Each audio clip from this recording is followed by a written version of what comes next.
Hello guys. आज our topic line integral. तो line integral का फिजिक्स में क्यों ज़रूरत पड़ी, किस तरीके से ये एप्लीकेबल था फिजिक्स में, तो इसी पे आज डिस्कस करते हैं।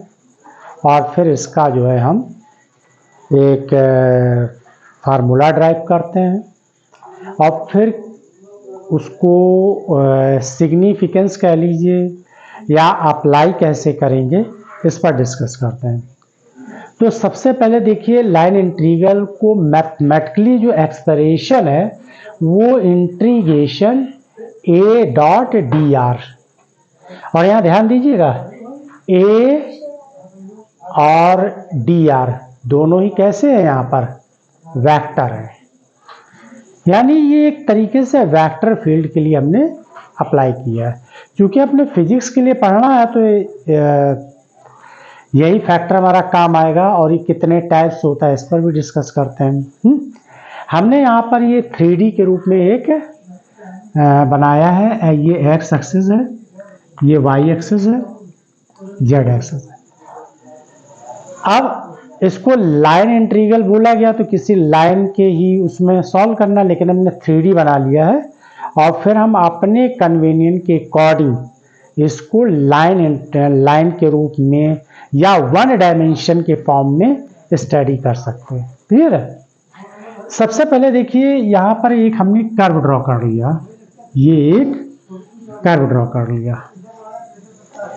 कर्व हमने ऐसे भी बना लिया। हम चाहें तो स्टडी हम ऐसे भी कर सकते हैं, स्ट्रेट लाइन की। ये एक पॉइंट P है और एक पॉइंट Q है। हम इस लाइन की भी स्टडी कर सकते हैं, लेकिन ये सिंपलेस्ट फॉर्म हो गया। हम क्या करते हैं, हम लाइन की जगह एक कर्व ले लेते हैं। अब कर्व देखिए, आप ऐसे भी ले सकते हैं, यहाँ P लिखिए, यहाँ Q लिखिए, ऐसे भी ले सकते हैं। और थोड़ा कॉम्प्लिकेटेड करते हैं ताकि हर तरीके की इसमें जो है स्टडी की जा सके। तो इसके लिए हम क्या करेंगे, एक ऐसे कर्व ड्रॉ करेंगे जिसका इनिशियल पॉइंट P है और फाइनल पॉइंट Q है। क्लियर है? इनिशियल पॉइंट क्या है, P, और फाइनल पॉइंट Q है। अगर हम यहाँ पर एक पॉइंट ले लें इस जगह पे, और ये जो है फील्ड जो हमने ली, ये कर्व जो बनाया है ये फील्ड के लिए है, और वो फील्ड कैसी है, वेक्टर फील्ड है। कैसी है ये, वेक्टर फील्ड है, जिसके coordinate position coordinate x y z है। क्लियर है? अब यहां पर मान लीजिए एक स्मॉल एलिमेंट ले ले, स्मॉल एलिमेंट यानी ये कहिए कि वेरी स्मॉल एलिमेंट ले ले।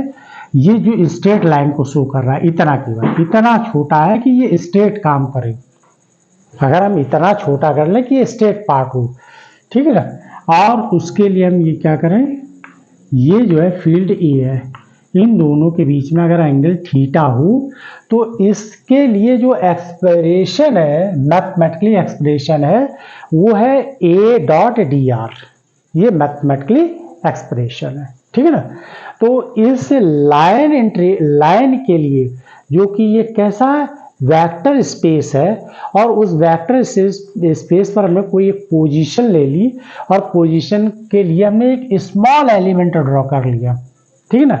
अब चूंकि ये लाइन है, देखिए हम डी आर की जगह डी एल भी यूज कर सकते हैं, स्मॉल एलिमेंट यानी स्ट्रेट लाइन के लिए।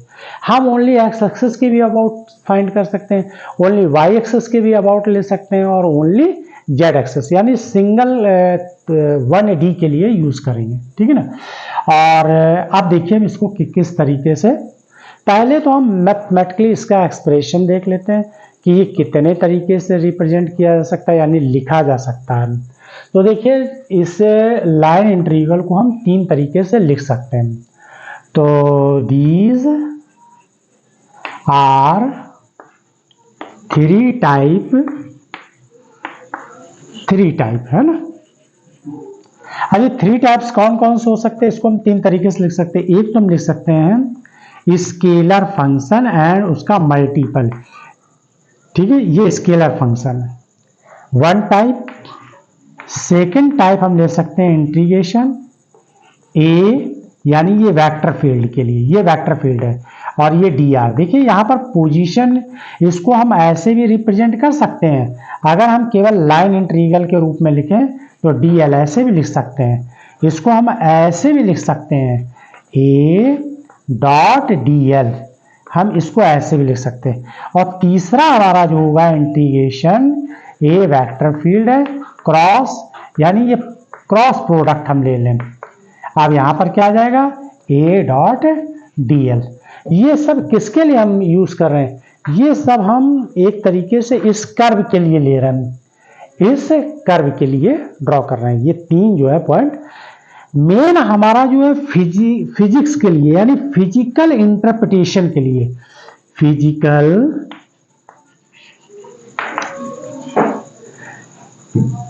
इंटरप्रिटेशन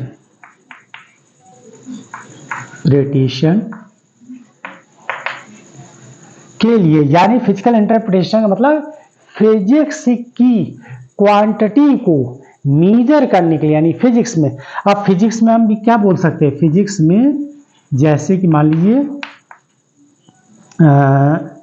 इलेक्ट्रोडायनेमिक्स है ना, इलेक्ट्रोडायनेमिक्स की बात करें हम, इलेक्ट्रोडायनेमिक्स में भी ले सकते हैं, और इसको जो है हम एक तरीके से मैकेनिकल में भी यूज कर सकते हैं।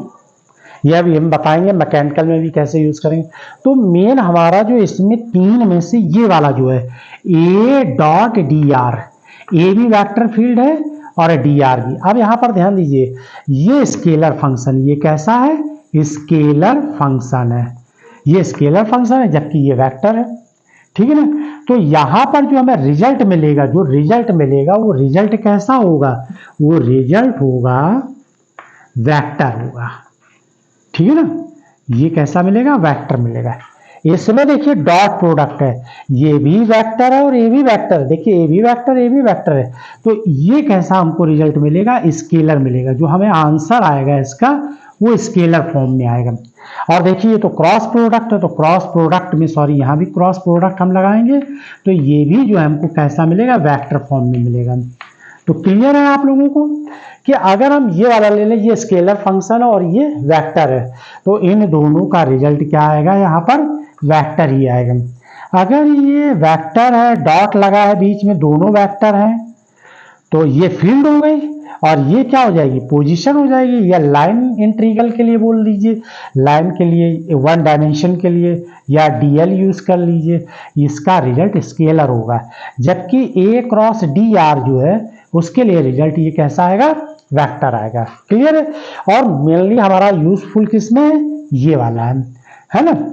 तो अब इसमें भी कर्व जो है किस तरीके से ये क्लोज पाथ है या ओपन पाथ है। अगर ये क्लोज पाथ है, कर्व के लिए आप यहां पर सी डाल दीजिए, यहां पे सी डाल दीजिए, क्लियर है। ये कर्व को रिप्रेजेंट, सी का मतलब। अब कर्व में भी दो तरीके से होंगे। अगर हम ये ओपन कर रहे हैं तो एक तो हो गया ओपन के लिए, ओपन कर्व है, ठीक है ना। और एक हमारा कैसा होगा, क्लोज पाथ, यानी ये क्लोज कर्व हो गया, ठीक है ना। क्लोज के लिए जो है हम यहां पर क्या करेंगे, देखिए P से Q, यानी कि एक हमने पाथ C1 लिया और दूसरा वापस कैसे आए C2, ये क्लोज पाथ के लिए हो गया, ये क्लोज पाथ हो गया, या क्लोज कर्व भी बोल सकते हैं इसको, कर्व भी लिख सकते हैं, ठीक है ना। तो इनके सभी के लिए फिर हम ये देखेंगे कि ये जो रिजल्ट आ रहे हैं वो क्या पॉइंट डिपेंडेंट है, यानी लोकेशन डिपेंडेंट है, या पाथ डिपेंडेंट है। क्या ये पाथ पे डिपेंड कर रहा है या फिर फाइनल और इनिशियल पोजीशन पर डिपेंड कर रहा है। तो ये हमारा लाइन इंटीग्रल का इंट्रोडक्शन था। अब जो है हम स्टडी करते हैं, इसकी डिफिनेशन लिखते हैं और आपको एग्जाम में कैसे, ये तो आपकी बेसिक नॉलेज के लिए हमने पूरा बताया था। अब जो है हम लिखेंगे एग्जाम, जो आपको एग्जाम में लिखना है। और इस लाइन एंड टेप, ये देखिए मैथमेटिकली एक्सप्रेशन है, ये देखिए दिया हुआ है, लेकिन इसको एग्जाम में जो हम कैसे लिखेंगे उसके लिए देखिए, और इसका स्क्रीनशॉट ले लिए जो आपके नॉलेज के लिए काम आएगा, क्योंकि इसकी नॉलेज होगी तभी आप आगे कर पाएंगे इसको। ठीक है, तो इसका स्क्रीनशॉट ले लीजिए और अब हम इसकी डेफिनेशन लिखते हैं और ड्राइव करते हैं। तो अब देखिए, हमने पहले जो जनरल थ्योरी आपको बताई, मैथमेटिकल एक्सप्रेशन दिया, अब जो मैंने ये यहाँ पर लिखा है, ये आपको एग्जाम में एट इज ऐसे ही लिख के आना है। यह आपका एग्जाम में लिखने का तरीका होगा, है ना। सबसे पहले आप ये लिखेंगे heading, line integral. Line integral is the integration of tangential component of vector field, ये इंपॉर्टेंट लाइन है यहां तक, along path curve. It is expressed by integration a, ये देखिए वेक्टर है, dot D R equal to a dot D L. चाहे आप ऐसे लिखें और चाहे आप ऐसे लिखें, आपको इसमें कोई प्रॉब्लम नहीं होनी चाहिए कि आप डाउट में हो कि हम क्या लिखें।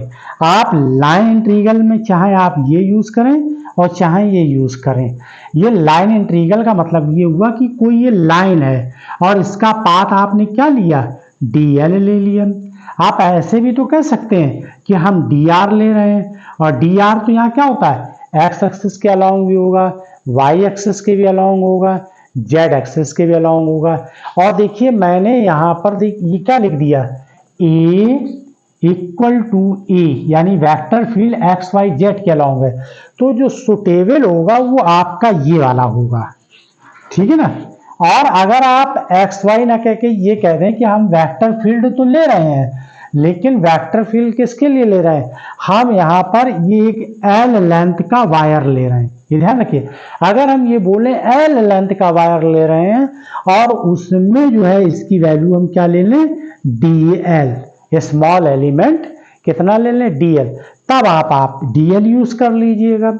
दोनों बातें समझ में आ गई। अगर आपने एक्स वाई जेड लिखा है तो यहाँ पर डी आर लिखेंगे। अगर आपने एल लेंथ का वायर यूज किया है तो उसके लिए स्मॉल कंपोनेंट क्या लेंगे, स्मॉल पीस जो सेगमेंट लेंगे, लाइन का स्मॉल सेगमेंट लेंगे, उसको हम डीएल से रिप्रेजेंट करेंगे। तो आप दोनों में से कोई भी एक्सप्रेशन यूज कर सकते हैं, दोनों ही यूजफुल है, तो इसमें कोई डाउट नहीं है। अब देखिए, लेट आ वेक्टर फील्ड, तो हमने क्या ली, वेक्टर फील्ड, जो हमने फील्ड कंसीडर करी है वो एक्स वाई जेड तीनों के लिए, वो क्या है, ए, एंड टेक द 2 पॉइंट। अब हम 2 पॉइंट कंसीडर कर लेते हैं। जब हम कोई पाथ या कोई कर्व ड्रॉ करेंगे तो उसके लिए 2 पॉइंट की जरूरत होती है। तो मान लीजिए एक पॉइंट हमारे पास ये P और दूसरा पॉइंट है ये Q, क्लियर है, इसको हमने Q दे दिया। अब देखिए P से Q तक पहुंचने के लिए हमारे पास इनफाइनाइट वे हैं, कितने हैं, इनफाइनाइट वे। कैसे, देखिए हम स्ट्रेट भी चले जाएं, एक ये रास्ता हो गया, हम ऐसे भी चल सकते हैं, हम ऐसे भी चल सकते हैं, ठीक है ना, हम इस तरीके से भी चल सकते हैं और इस तरीके से भी चल सकते हैं। अब ये क्या है, ये सब फील्ड में है। इसमें थोड़ी सी और चीज समझिए, जैसे मान लीजिए हमने यहाँ पर एक चार्ज पार्टिकल रख दिया और ये चार्ज पार्टिकल की वजह से इसमें देखिए ये लेयर्स बनेगी, ये ऐसे, ठीक है ना, मैनी लेयर्स बनेगी। तो जैसे जैसे आप पोजीशन चेंज हो रही है, तो देखिए ये भी हो सकता है कि फील्ड जो है यूनिफॉर्म भी हो सकती है और कैसी भी हो सकती है, डिफरेंट पॉइंट पर डिफरेंट भी हो सकती है ना। पोजीशन के साथ फील्ड चेंज भी हो सकती है और फील्ड कैसी हो सकती है, यूनिफॉर्म भी हो सकती है, क्लियर है। अब मान लीजिए इसकी वजह से ये फील्ड का जो हम एक्सप्रेशन चार्ज का मान लीजिए यहां तक है, तो एक तरीके से ये इतना हो सकता है, ठीक है ना। ये लाइनें हैं। इसी तरीके से अगर मैग्नेटिक फील्ड है तो इसकी भी तो एक फील्ड होगी, मैग्नेटिक फील्ड ऐसे लाइन ड्रॉ होंगी, इस तरीके से अपना एरिया कवर कर लेंगी, यानी इतनी ये पोजीशन के अकॉर्डिंग। तो जैसे जैसे हम मैग्नेटिक फील्ड से दूर होते चले जाएंगे, भाई हम मैग्नेट ये रखा हुआ है तो इसका मैग्नेटिक फील्ड इतनी हो गई, मान लो चार्ज ये रखा तो इसकी चार्ज फील्ड इलेक्ट्रिक फील्ड इतनी हो गई है, ठीक है ना, क्लियर है ना।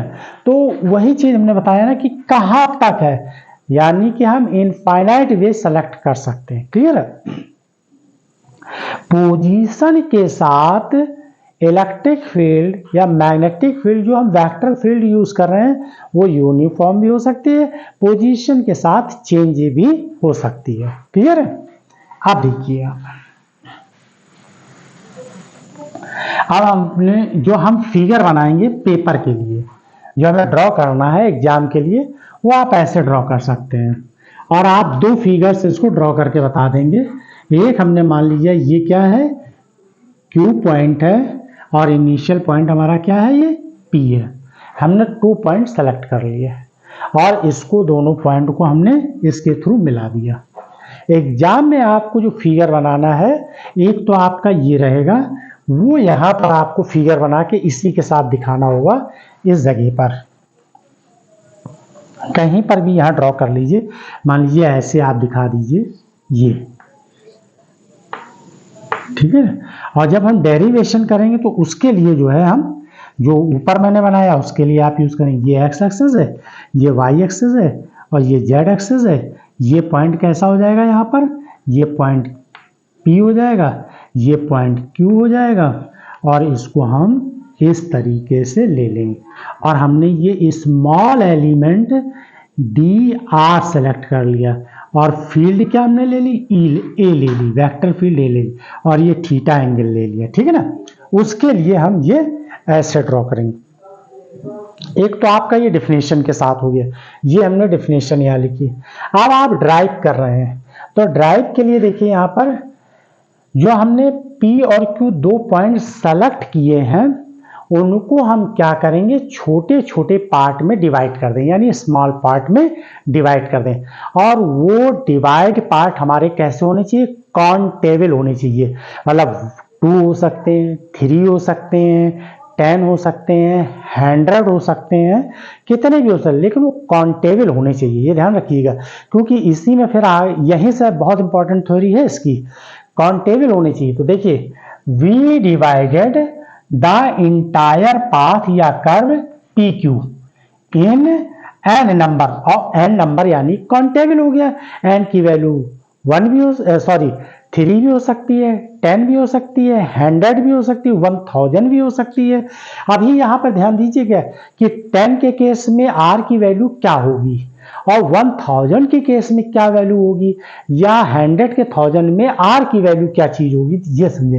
N number of small path segment delta R1, delta R2, delta RI और डेल्टा RN, और करस्पॉन्डिंग इसी के करस्पॉन्डिंग फील्ड जो होगी A1, R2 के साथ A2, R3 के साथ A3, RI के साथ AI, RN के साथ क्या हो जाएगी, AN होगी। तो मैंने अभी एक बात बोली थी यहाँ पर, पोजीशन के साथ फील्ड चेंज हो रही है, जैसे जैसे पोजीशन चेंज हो रही है वैसे फील्ड भी चेंज हो रही है उसी के करस्पॉन्डिंग। या फिर आप ये कहिए कि यूनिफॉर्म चेंज है, यूनिफॉर्म है, यानी कि डेल्टा R1 के लिए भी A है, डेल्टा R2 के लिए भी, डेल्टा R2 सेगमेंट के लिए भी क्या है, A है, और डेल्टा R3 के लिए भी सेगमेंट क्या है, सेगमेंट के लिए क्या है, ये A है। तो यहाँ पर आपको बताना पड़ेगा।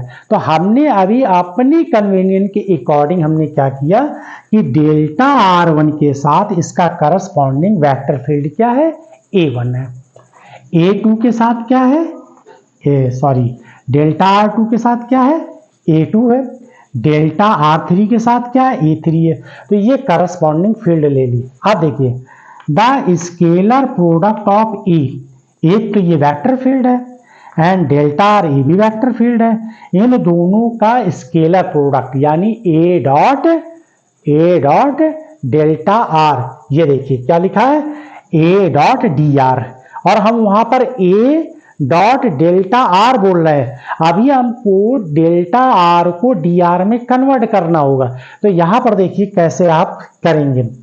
Taken for the whole entire curve, यानी इस पूरे कर्व को हम देखिए, जब हम ड्राइव करेंगे तो सबसे पहले क्या करेंगे, इस कर्व के हम छोटे छोटे सेगमेंट ले लेंगे।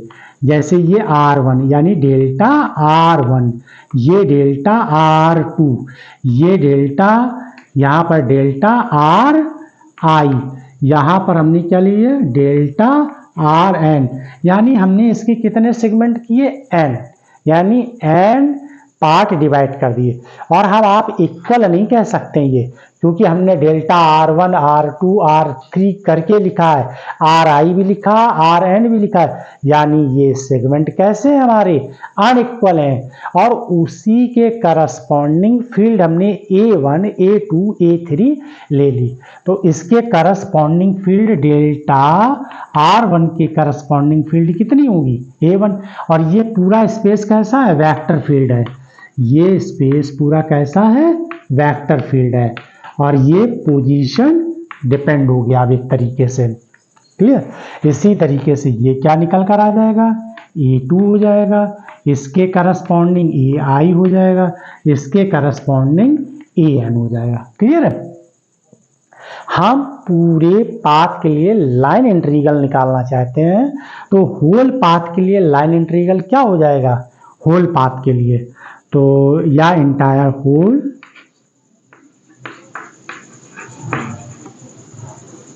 लाइन इंटीग्रल लिखेंगे, किसके लिए, होल पाथ के लिए। तो होल पाथ के लिए कितना हो जाएगा लाइन इंटीग्रल, पहले देखिए ये एक पार्ट ले लिया हमने, तो इसके लिए हम क्या लिखेंगे A1 dot delta R1, scalar product मैंने डेफिनेशन में बोला, यहाँ देखिए क्या लिखा है scalar product of A and delta R। तो ये हमने किसके लिए लिया A1 dot delta R1 plus, अब हम सेकंड के लिए लिख लेंगे A2 डॉट डेल्टा R2, और ये वेक्टर फॉर्म हो गया।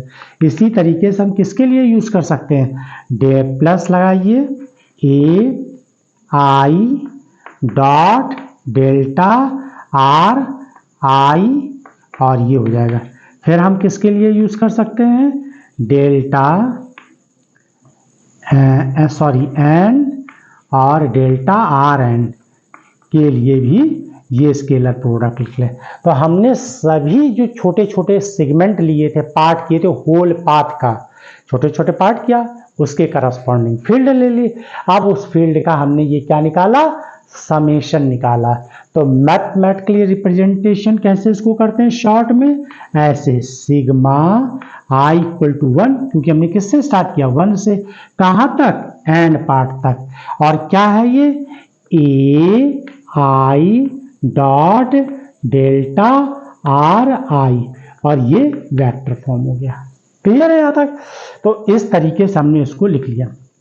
अब इस समेशन को हम इंटीग्रेशन में कन्वर्ट करना चाहते हैं, इस समेशन को क्या करना चाहते हैं इंटीग्रेशन में कन्वर्ट करना चाहते हैं। तो इसके लिए कंडीशन होती है, मैंने कहा नंबर ऑफ पार्ट कितने हैं इसके, लाइन सेगमेंट कितने हैं n है, n का मतलब है 10। अगर हमने इसके 10 पार्ट किए, मान लीजिए इस लाइन के अगर हम 10 पार्ट करें 1 2 3 4 5 6, ऐसे हमने 10 पार्ट इक्वल डिवाइडेड कर लिए या अनइक्वल डिवाइडेड कर लिए। किसी का मतलब पार्ट यहाँ है, देखिए बीच बीच में अलग अलग है। तो देखिए इसी के corresponding field A1 A2 A3 है, 10 फील्ड भी पार्ट हमने कर लिए है ना।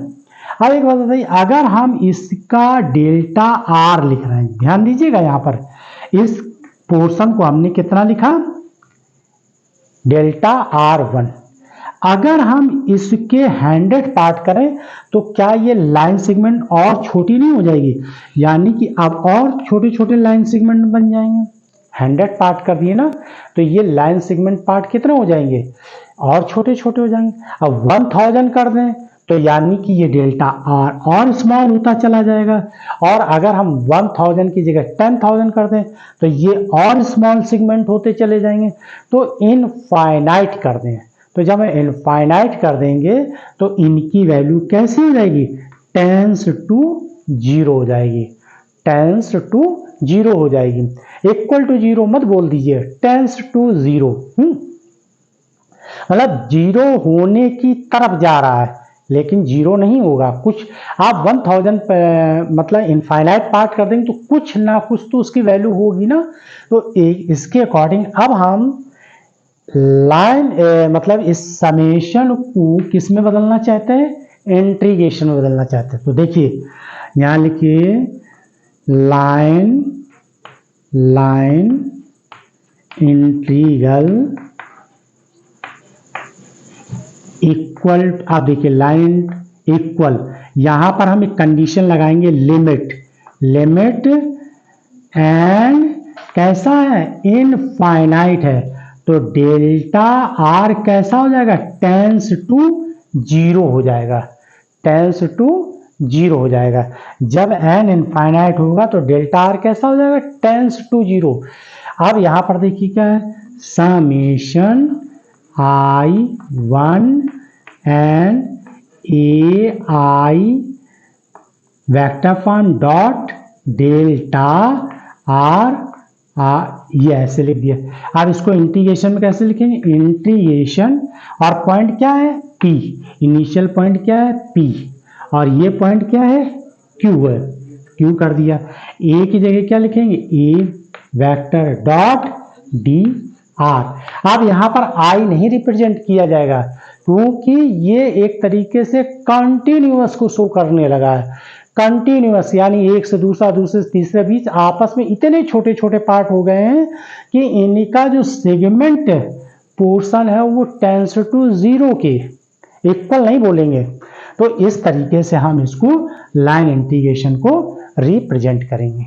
क्लियर है। तो ये आपका डेरिवेशन निकल कर आ गया, line integral equal to integration P Q A dot D R. समझ में आ गया आप लोगों को। तो ये आपका फाइनल जो है डेरिवेशन निकल कर आ गया। अब हम इसको क्या करेंगे, फिजिकल इंटरप्रिटेशन के रूप में लेंगे। अब हम इसको फिजिकल इंटरप्रिटेशन के रूप में सॉल्व करेंगे कि मतलब हमने जो ड्राइव किया है इसका जो है फिजिकल इंटरप्रिटेशन क्या है, फिजिक्स में इसको कैसे अप्लाई किया जाता है, और हमने इसको जो ड्राइव किया है उसको फिजिक्स में पर्पज, ये तो मैथमेटिकली हो गया, हम मैथ थोड़े पढ़ रहे हैं, हम फिजिक्स, तो फिजिक्स में कैसे अप्लाई करेंगे। तो अब उसके लिए हम जो है आगे इसको शॉर्ट स्क्रीन ले लीजिए। तो हम जो इसका नेक्स्ट जो है वो आगे करते हैं, बताते हैं कि इसका फिजिकल इंटरप्रिटेशन कैसे होगा। तो शॉर्ट स्क्रीन ले लीजिए।